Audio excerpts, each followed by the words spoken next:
नमस्कार।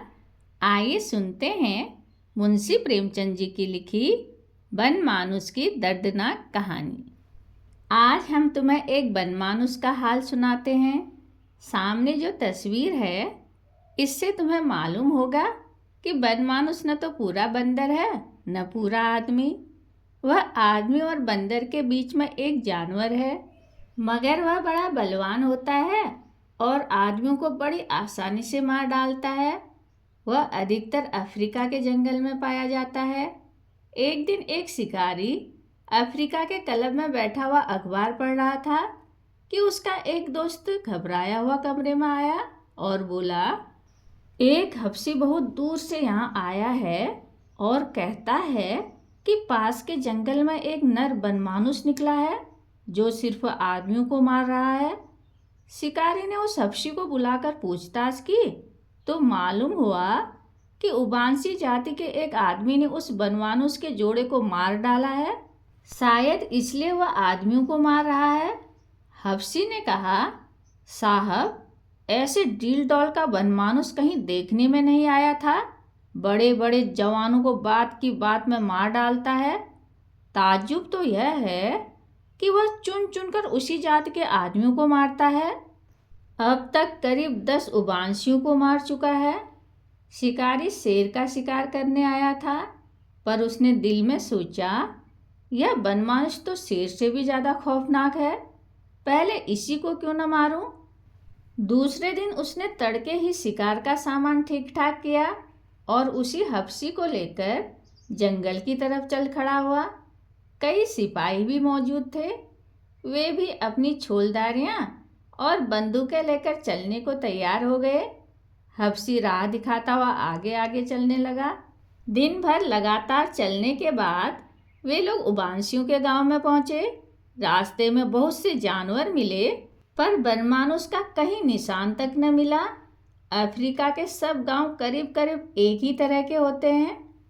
गांव के बीच में उबांसियों के सरदार का झोपड़ा था, चारों ओर बांस से घिरा हुआ। एक बड़े डील डॉल का आदमी कंधे पर बंदूक रखे झोपड़े के सामने टहल रहा था। शिकारियों की खबर पाकर उबांसी सरदार उनसे मिलने आया और फौजी सलाम करके बोला, आप लोग खूब आए। अब मुझे उम्मीद है कि बनमानुस जरूर मारा जाएगा। हम लोगों का तो घर से निकलना मुश्किल हो गया है। शिकारी ने गुरूर के साथ कहा, हाँ, देखो क्या होता है। आए तो इसी इरादे से हैं।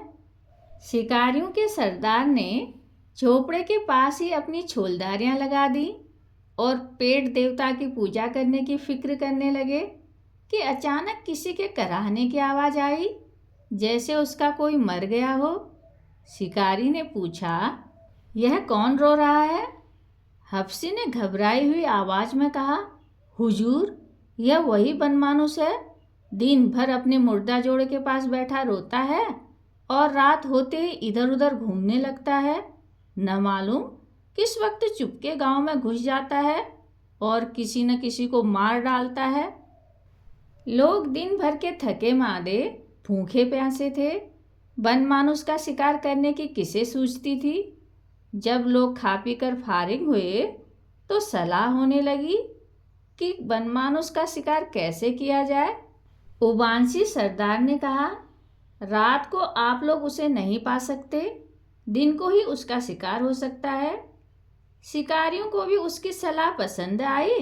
सब अपनी अपनी छोलदारियों में घुस गए और बाहर पहरे का यह बंदोबस्त कर दिया कि 2-2 घंटे के बाद पहरा बदल दिया जाए।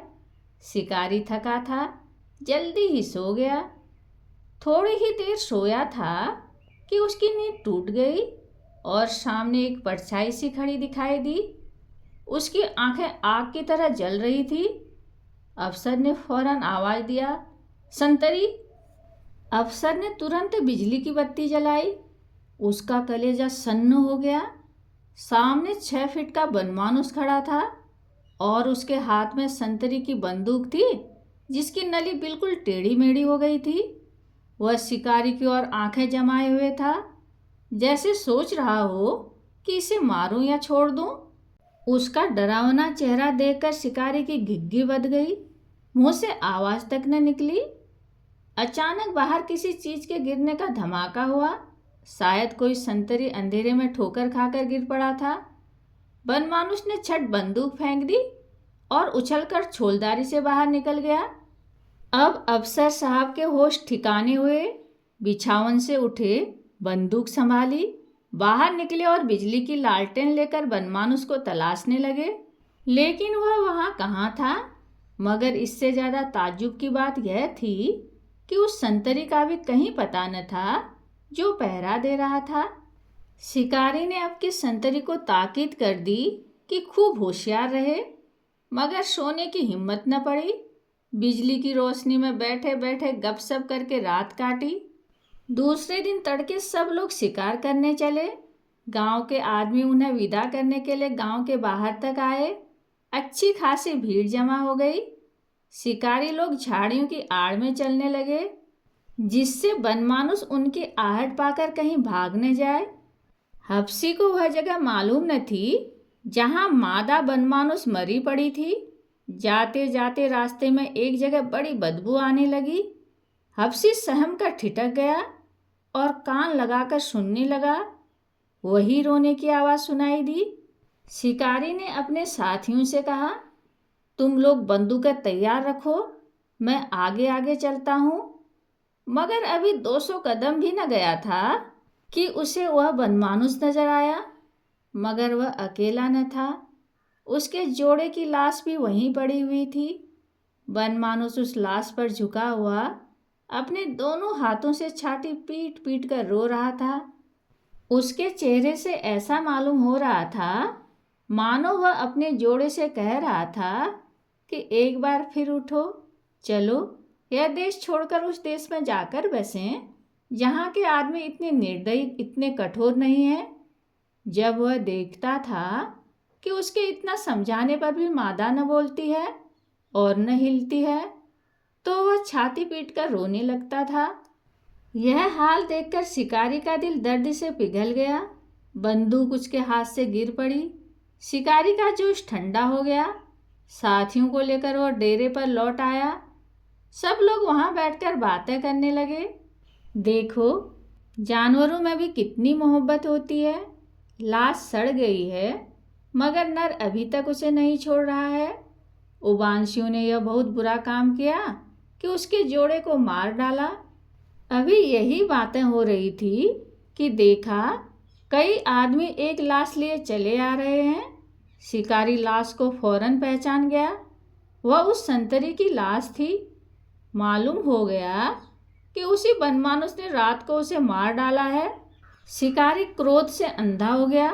बोला, अब इस दुष्ट को किसी तरह न छोड़ूंगा। ऐसे खूनी जानवरों पर दया करना पाप है। आज उसका काम तमाम करके ही दम लूंगा। यह कहकर वह फिर उसी जगह जा पहुंचा जहां मादा मरी पड़ी थी। मगर अब की बनमानुस वहां न दिखाई दिया। तब यह लोग उसके पैर का निशान देखते हुए उसकी खोज में चले। आखिर एक पहाड़ी के नीचे से, जहां एक पहाड़ी नदी बहती थी, बनमानुस आता हुआ दिखाई दिया। उसकी देह से बूंद बूंद पानी टपक रहा था। मालूम होता था कि अभी नहाकर निकला है। शिकारियों को देखते ही पहले तो वह गरज उठा, फिर किसी शोक में डूबे हुए आदमी की तरह छाती पीट पीट कर रोने लगा।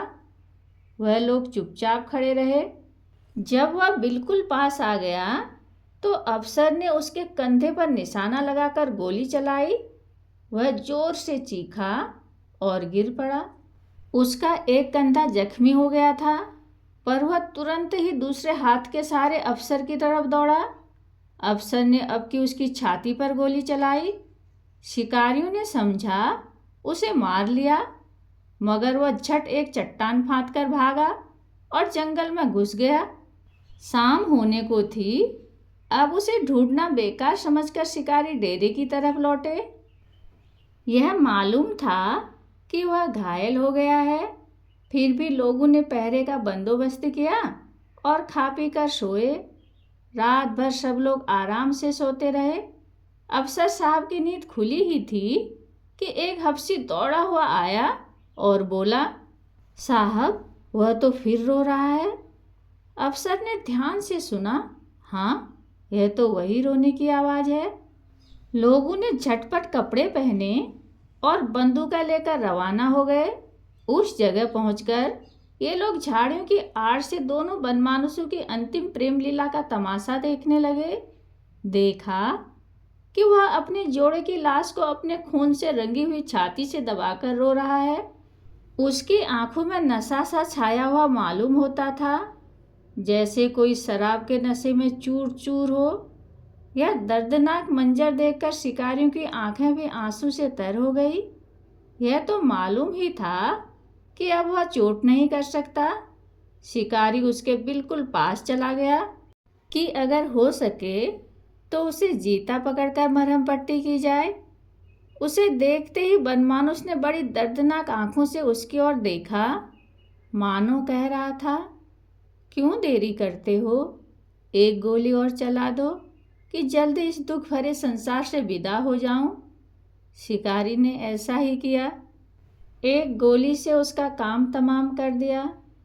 इधर बंदूक की आवाज़ हुई, उधर बनमानुस चित हो गया, मगर आवाज़ के साथ ही शिकारी का दिल भी कांप उठा। उसे ऐसा मालूम हुआ, मैंने खून किया है, मैं खूनी हूँ।